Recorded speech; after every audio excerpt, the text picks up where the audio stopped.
ধারাবাহিকের শুরুতে দেখা যাচ্ছে তমসা তো গান করতে পারে না। তমসা তো গান করার থেকে বাঁচাতে ঐশী তো তখন গান শুরু করে দেয়। সঙ্গে সঙ্গে আর সব বোনেরা সবাই মিলে তো এবার গান শুরু করে দেয়। অপরদিকে দেখা যাচ্ছে চরণ তো তোমার সেই মার্ডারের ভিডিওটা দেখছিল।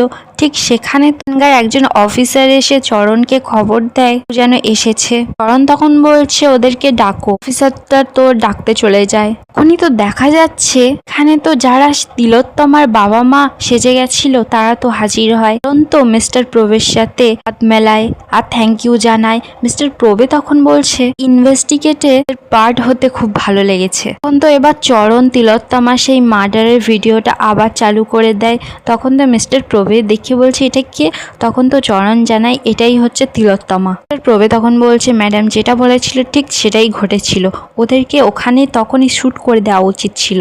তখন তো এবার চরণ বলছে ওটা ম্যাডামের জন্য তোলা রয়েছে, ওই ইনকাউন্টারটা ম্যাডামই করবেন, তমসা মুখার্জি। তখন তো এবার মিস্টার প্রবে বলছে স্যার ম্যাডামের সাথে একবার কথা বলতে পারি। চরণ তখন বলছে শিওর। এদিকে তো দেখা যাচ্ছে তমসা তো এবার সবাইকে গিফট দিচ্ছে। তমসা তো এবার ঠাম্মিকে একটা গীতা দেয় আর একটা শাড়ি দেয়। তখন তো এবার ঠাম্মি বলছে এবার বুঝতে পারছি আমি, তুই আমার তিলোত্তমা। তমসা তো এবার ঠাম্মিকে জড়িয়ে ধরে। তখন তো এবার রাজবাবু বলছে বাবা সকলের জন্য উপহার আর বাবার কথা ভুলে গেলি। তো এবার তিলোত্তমার মা বলছে আর তুমি কি গো। তো এবার দেবরাজবাবু বলছে সকলের তো গিফট পেতে ভালো লাগে নাকি, বলেই তো এবার হাসতে থাকে। তখন তো এবার কুলজিৎ একটু হেসে বলছে রিয়াল ইনসিডেন্ট। দীক্ষ তখন জিজ্ঞাসা করছে কি।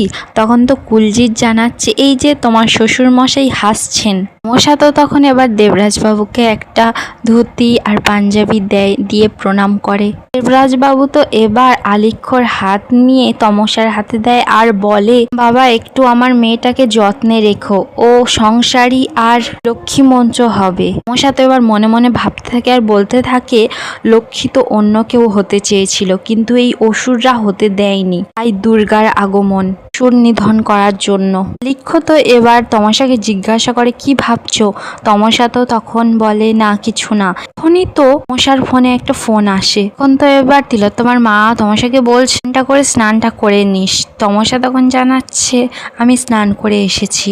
তখন তো এবার তিলোত্তমার মা বলছে ও তোর পাশের ঘরে তোর খুশাশুড়ি বসে আছে, আমি যাই বলে তো ওখান থেকে চলে যায় তমসার মা। তমসার মা তো এবার ওখান থেকে যখনই চলে যেতে যাবে আলিক্ষকে বলে খেয়ে যাবে তুমি। তো এবার দেবরাজ বাবু তখন তমসার মাকে বলছে শোনো জামাইকে মিনিমাম 4 পিস ইলিশ মাছ দেবে। ইলিশ মাছ এনেছি অনেক করে, 2500 টাকা কিলো। ইলিশ মাছের ব্যাপারে মুখুজ্জেদের তুলনা নেই, তাই তো। এদিকে তো তমসা এবার ফোনটা রিসিভ করে দেখে চরণ ফোন করেছে। চরণ ফোন করে জানাচ্ছে বিক্রম দুবে আর শিখা তোমার সাথে কথা বলবে। বিক্রম তো এবার ফোনটা ধরে আর বলে ম্যাডাম কাজটা ভালো ছিল তো। তখন তো তমসা জানায় হ্যাঁ খুব ভালো ছিল। বিক্রম তখন জানাচ্ছে না না ম্যাডাম এটা আমার ডিউটি, কিন্তু এই এক একটাকে কিন্তু উপড়ে ফেলতে হবে, আমরা আপনার পাশে আছি। তমসা তখন বলছে আমি কিন্তু আপনাদের খুব বিশ্বাস করেছি। তখন তো এবার বিক্রম জানাচ্ছে হ্যাঁ। তমসা তখন বলছে আপনাদের কেউ প্রবেশ করতে পারেনি তো। তো শিখা কথা বলে তমসার সাথে। শিখা তো তমসাকে বলছে আমি নারী হয়ে আপনার পাশে আছি, এই শহরের প্রতিটা নারী আপনার পাশে আছে। শুধু শহর কেন এই পৃথিবীতে যত নারী আছে আপনার পাশে আছে, প্রতিটা নারী আপনার পাশে আছে। এই লড়াই তো আজকের নয়, এই লড়াই আদি যুগ কাল থেকে শুরু হয়ে আসছে আর আজ আমরা জিতবই। তমসা তো এবার ফোনটা রেখে দেয়। ঠিক তখনই ওখানে ঐশী চলে আসে আর তমসাকে জিজ্ঞাসা করে পেশেন্ট পার্টির ফোন না। তমসা তখন বলে হ্যাঁ। সে তখন বলছে কেমন অবস্থা পেশেন্টের। তমসা তখন জানাচ্ছে সেন্স নেই, এখন কোমায়। সে তো কথাটা শুনেই কাঁদতে শুরু করে দেয়। তমসা তো এবার ঐশীর চোখের জলটা মুছিয়ে বলে চোখের জল ফেলতে নেই, অকল্যাণ হয়। সে তো তখন বলছে বাঁচাতে হবে কিন্তু। তমসা তো তখন জানায় বাঁচবে, বাঁচার মতন বাঁচবে আর প্রমাণ করে দেবে কঠিন নয় তো বাঁচা। প্রত্যেকটা মেয়ের লড়াই, প্রত্যেকটা ঘরের মেয়ের লড়াই, একটা শহরের লড়াই, সমাজের মেয়ের লড়াই, পৃথিবীর মেয়ের লড়াই। তো এবার তিলোত্তমার কাকি চলে আসে। তখন বলছে না কিছু না। তখন কাকি বলছে মেয়ে শহরের লড়াই মানে। তমসা তো তখন জিজ্ঞাসা করে তুমি কখন এসেছো। তখন কাকি বলছে যে আলিক্ষকে খেতে ডাকতে যাচ্ছিলাম। তো এবার তিলোত্তমার কাকি জিজ্ঞাসা করছে?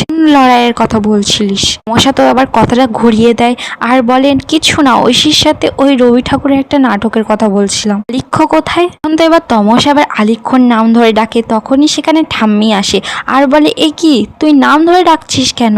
তমসা তখন জিজ্ঞাসা করে তা কি বলে ডাকবো? আমি তখন বলে কেন ও গো হ্যাঁকোরাম বলে ডাকবি? তমসা তো এবার ও গো বলে ডাকতে শুরু করে আলিক্ষকে। আলিক্ষ তো ডাক্তার শুনেই মশা ফুলসজ্জার রাতে যা যা বলেছিল এবার মনে করে। আলিক্ষর কাছে এসে তমসা বলছে খাবে চলুন। তখনই তো সেখানে কুলজিৎ চলে আসে আর তমসাকে বলে এই তুই আপনি করে ডাকছিস কেন? তমসা তো এবার কুলজিতের সামনে নাটক করে আলিক্ষকে ডাকে চলো। কুলজিতের তো একটু একটু সন্দেহ হয়, এবার একার মতো একা বলছে মিস্টেরিয়াস। তখন তো এবার তিলোত্তমার কাকিও চলে আসে সেখানে, বলছে এই প্রথমবার আমিও তোমার সাথে একমত, ভেরি মিস্টেরিয়াস। অন্যদিকে দেখা যাচ্ছে তিলোত্তমার ফোনে তো যেন কার ফোন আসে, ফোনটা তুলতেই হাজার প্রতাপ ফোন করেছে তিলোত্তমার ফোনে।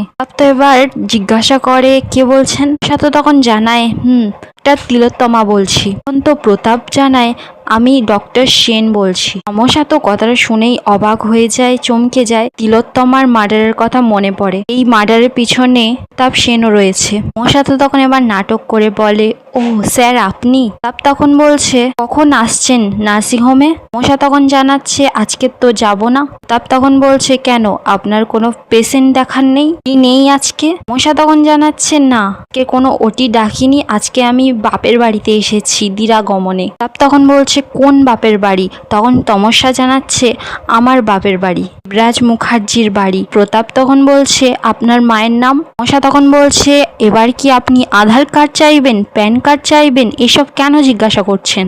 আর মনে হয় না আপনি ব্যক্তিগত জীবনে ঢুকে পড়ছেন? তখন প্রতাপ বলছে স্বাভাবিক, কারণ আপনার মা বাবাকে আমি নার্সিংহোমের বাইরে দেখেছি। প্রতিবাদ ঘিরে বিচার চাই, জাস্টিস চাই। একজন ভেঙে পড়া নইয়ে পড়া একজন স্বামী স্ত্রী তিলোত্তমার বাবা মা, তাহলে আপনি কে? এবার তমসা বলছে আমি তিলোত্তমা। তখন প্রতাপ বলছে আমি কি পাগল? আমাকে কি পাগল ভেবেছেন?